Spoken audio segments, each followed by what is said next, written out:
merci beaucoup internetu www.baoltimes.com ñu toppal leen ba léegi xibaar yi tey jii nag ci samedi bi il y a une bonne nouvelle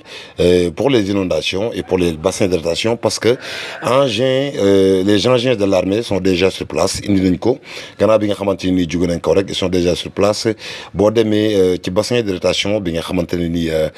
bu kër Cheikh Ibrahima Fall jot nañ fa bàyyi benn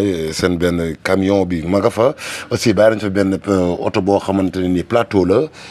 ci wetu cadre gi lépp pour jéem a xoolaat bassin yi nañ koy jéem a defaraatee pour préparer li nga xamante ni mooy pré hivernage loolu nag nekk initiative wu ki nga xamante ne ni mooy ministre de l'hydraulique et de l'assainissement le génie militaire da koy mettre en œuvre pour l'opération des pré hivernage pour gën a maanaam jël li nga xamante ne nii mooy matukaay yi waajal nawet bi bu baax a baax